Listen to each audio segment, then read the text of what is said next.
discussion. And glad to have you with us. Our discussion is going to be about the newest ICOM radio. And what I want to talk to you about is particularly about this ICOM radio is the fact that it only comes in one language. And it's not out yet, meaning it's not released yet, but there's been reports about this radio being released later on in the year, and it's the ID 5200.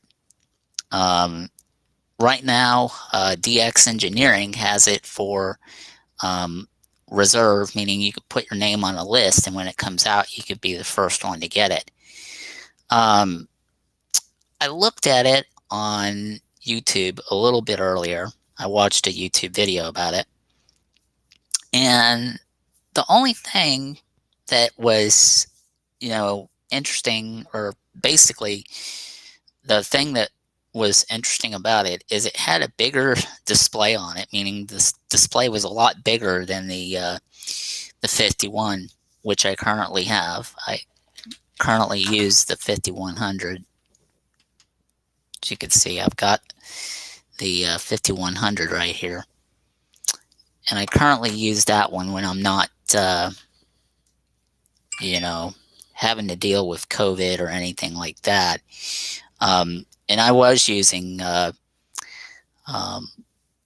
using this handheld all the time when I'm out and about. But since COVID, I've not been able to use it. But getting back to the discussion here, looking at the YouTube video and actually watching it for the first time, there's looking at it, and the person that reviewed it basically said that the only thing that changed was the size of the display. And the other thing that they talked about was it's only in one language. There's no English deal. It kind of reminded me of back when you're watching when you're using the Baofungs and the Watsons, any of those. Basically, the ID 52 has only one language, and it's Japanese. I'm not for that. I think they should have thought long and hard before they, released this radio and everything. To have it only in one language kind of defeats the purpose and everything. I'm hoping that ICOM will release their final one in English and Japanese, but to have it right now only in Japanese is kind of a major downfall for people in the US that speak English. So I don't know why they would do that. I mean, to me, that's kind of a crazy move to make. And the other thing I noticed too is that you look at the display. Yeah, it's a color display. Don't get me wrong. I'm a big fan when it comes to the color displays, but I myself prefer the black and white displays. I mean, I had a couple of radios that had the color displays on them, but my current one that I have now, which is the 5100 and the ID 51,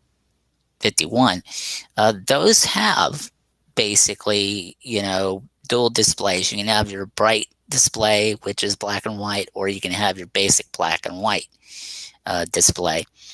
And to be perfectly honest with you, it really doesn't matter. I prefer the ID 51 over any of them, and especially the ID 5100. If you're looking for something that's gonna be the bang for the buck, that's what I would go with, because most of these radios now, they kind of they put something in there and they want you to be able to buy a radio right off the bat.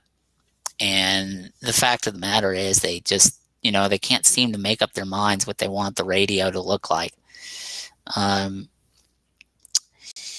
The weird thing about most radios now is that you've got, like I said, you got the large display, or you've got the rather big displays on them, which is really cool. Now, I have not had a chance yet to look at any other radios. I actually looked at a couple of them before I bought the ID 5100. I actually did. I looked at the 4100, and I looked at a couple of other ones.